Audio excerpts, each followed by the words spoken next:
はい、こんにちは。焼肉奉行霧島の稲垣です。今日はですね、当社でコンサル事業を始めてる内容の紹介したいと思います。今日もよろしくお願いします。で、これが内バラの方です。まず。で、バラを買うとこの2つがついてると。外バラ、内バラ。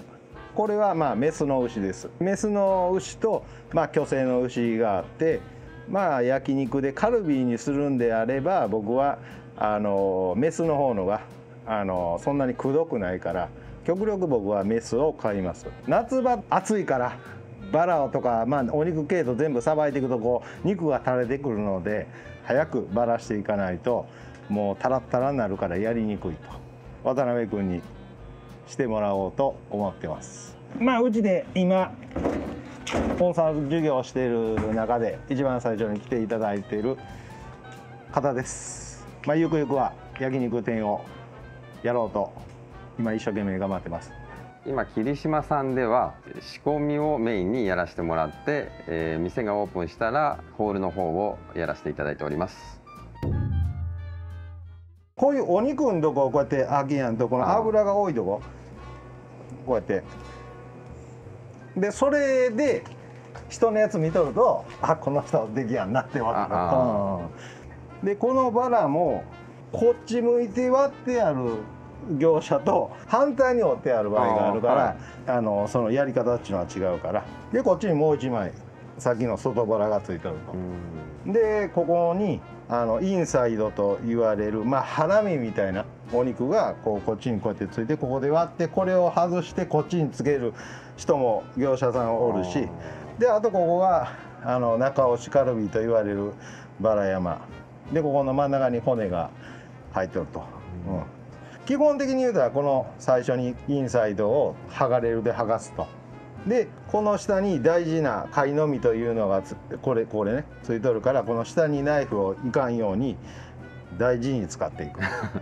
であともう一つはこれの買い方としてはこの横のお肉とかこういうとここう半分に割ってあったらここのお肉は見えるもんで、このお肉が身が厚い方のが物がいい。であともう一つは焼肉屋さんはどっちかっていうとこのバラでも大きいやつを買った方のがここがバラヘッドっていう場所なんやけどここが身がようけ取れた方がいいし、で貝の身も身がようけ取れた方がええと。せやけど単品もんでも売っとるから単品もんで買っても全然僕はええと思う。であとこれの原価計算も僕が全部教えるからこういうバラの原体買うた方が得それとも単品で買うた方が得っていう計算をしていけばいいだけのことであって。これメンプレムの皮みたいなこれを全部とりあえずこの皮を引っ張ってきゃこうやって取れてくるで、こっからこうやって貝のみって剥がれるんやわねこれ。でこっちからこうなぞっていくやり方とこっちからなぞっていく場合もあるしもうそれは自分の自由にやってもらえばこれをやっててもらった。こういうところの境が分かんないですよね。それでこうやって引っ張っていくとそうこうやってここがでこの辺が赤いじゃないですか。白で分かれてる場合いいんですけどこうなぞっていくんですよ。そこもいいんですねきっと。これこっちじゃない。でこうやって引っ張っていくとこうやって境が見えてくるんですよ。なぜこうやってするかってこっち重たいからだんだん開いてくるのですよ。でこういうまな板の角とかこういうのを使ってやっていくとこの上でバンとしてこうやって剥がしていくやつを開いてけえへんもんで重たいしでこうやってきっかけを作っていくとだんだん開いていくのでこうやって。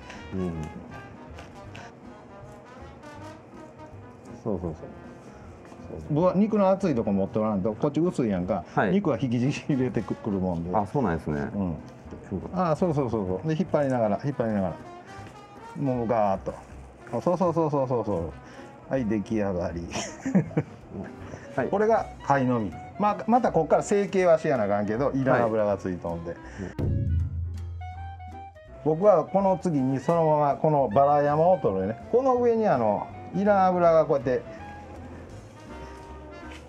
よけついとるねこれ。はい。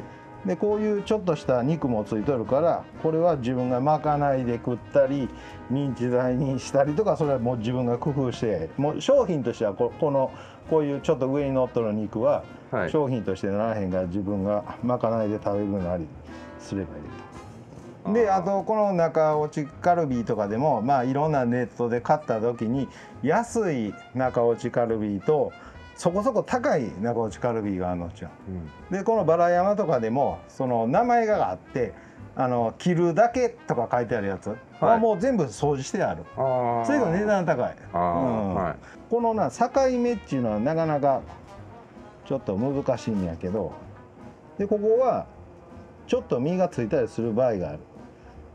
まあ最初の頃やっていくにはね、こうやってしてでこうやってして取れるから。でこっちからやっていくとこれ割に開くんちのここはこう難しいですよね。いやいや、これはもうやってからわからん。これは口では絶対わからんもん。もうやっていって自分がええやに別に失敗しても失敗したなって思って、こっちのお肉はこっちにつけやなあかんねやっていうのを覚えていけばええだけどな。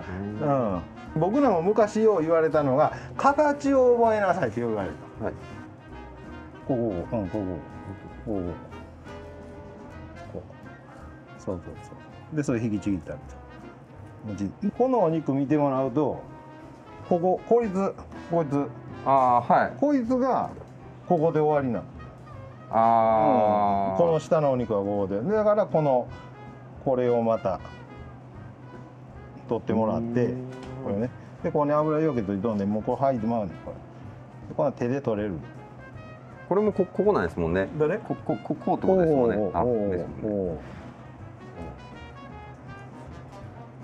でその下にこの一番いいお肉はここまで来とるからそれだけを取っていくと。でここでは割れやすいんちの。こうでも引っ張っていくとこの肉が下に残るもんで、この肉はこっちこういうことやな。でそこ油があるけどガバッと削ったらいいし。わかんない。これここの肉がこっちの肉ってことですよね。そうこれこっちやな。でこれがこ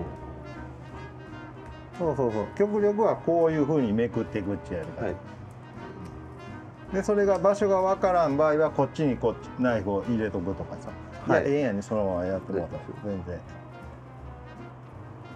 で無理にするとこれとこれがこうやって割れてしまうんちゅうの。これやったらもう並カルビにしかならへんもんで。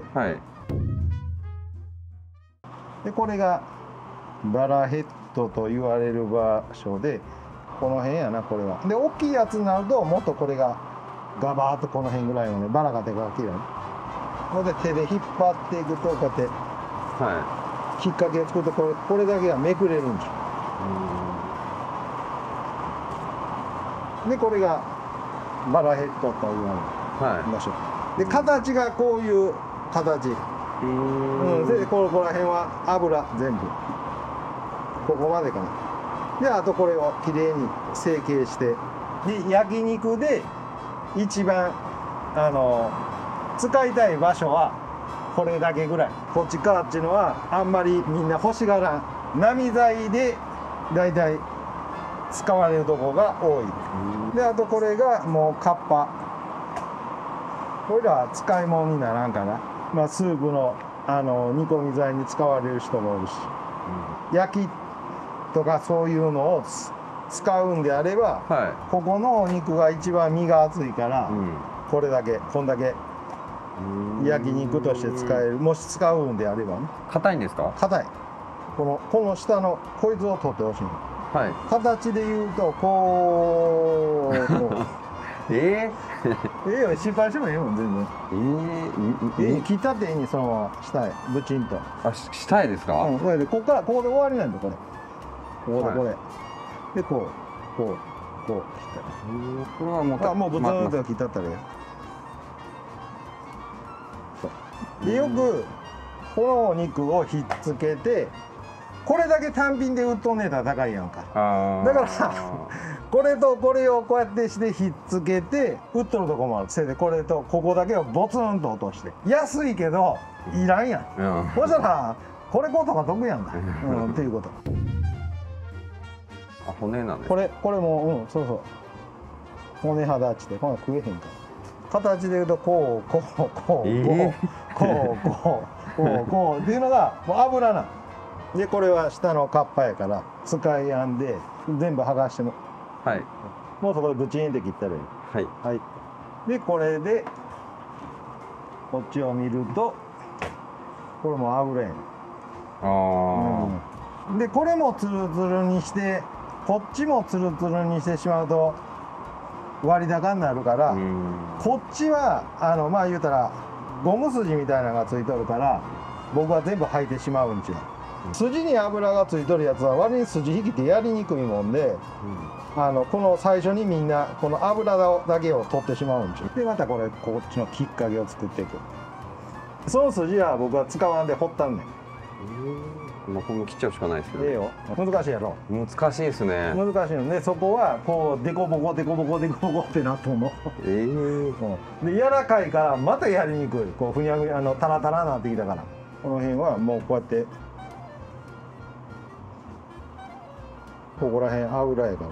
これを全部取っていくと割高になるやんか。せいで大体みんなこれを駒材に使うんちゅう。で焼肉でここを使おうと思ったらもう本当に硬いカルビになるから、だからみんな買いたがらん。でここの油とかは別にそんなに焼肉カットにしていった時にひどいやつは取ってきゃええから、だけどこの辺に骨肌がついとるからそういうのは気をつけていかんと。あとはまあこういった手直しをしていく、はい、油が多いとこはこう削って、これが中落ちで、中落ちでもここに骨がようけついとるからこう手で触ったら分かると。こういうような骨みたいな骨肌っていうのはすぐにナイフがあかんようになる。でかけたりする。すぐにバラす時はナイフとかあんま使わん方がいいと。骨とかついとったまま真空してしまうと、そこから真空漏れする場合もある。骨が当たっとって袋が破れるっちゅうの。焼肉で出せるとこなんかいくらもないんですね。ないないないない。実際にこういうきれいにスペックをしていくと残るようで言うたら 35% ぐらい半分以上なくなる。単品で買ってった方のはええと思う。売り先が見つけてったらさ、全然ええけど、今こういうバラを1枚もんで買う焼肉店とかあんまりないことはないと思うけど減っとると思う。余ってくるで。それから油はすんの嫌や、こうやって面倒くさいと思うんであれば肩ロースを買うて肩ロースで全部焼肉されるところもあるし、絶対これしかカルビができんっていうのもない。カルビの定義っていうのは何なんですか？まあバラのお肉やながカルビっていうだけで。せやけど脂っこいやつはみんなが嫌がるから、でこれがインサイドと言われるらしい。こうやってバラす時は割にこういうのが多いし、こうやって当たるところがあるでナイフもすぐ悪くなる。これを煮込み材にするとこあるの。カッパでスープの材料にしたりカルビクッパに使ったりするとこがある。でこれだけで買うていくと今度これがまだ余ってくれまだここからきれいには掃除するけどね、焼肉カットする時はこれも全部せやけど、普段ナイフの使い方、タンの皮を剥く場合やったらここからここまでこういうふうに使うとかで、こういう筋引きとかやとここだけしか使わんとか。なぜこういう小さいのを使うかというと、お肉がでかいからこれで振り回すよりもこういうナイフってちょっと身が厚いからかけにくいと。であと研ぐのも早いと。そういったいろんなことをね、いろいろ僕なりのやり方でお教えしてます。もうこういったバラすやつは形さえ覚えれば、形とあと数すりゃ簡単にできます。であと原価計算、もう原価計算も全部教えます。でこういうのをやっていくと自然的にそのバラを買うたらいくらになるかっていうのは全部もう計算ばっかりしとると身についてくるから。はい、今日は研修コンサルの動画をさせていただきました。今日もありがとうございます。株式会社稲垣では飲食店向けの卸販売と他では教えてくれない仕入れやお店作りのアドバイスをさせていただいております。 LINE 公式アカウントで登録していただくとサービスの内容がご覧いただけますので、この機会にぜひお友達追加の方よろしくお願いします。はい、境目が分かりにくくてどこに刃を入れていいのかが分からないので、それをこれから覚えていきたいと思います。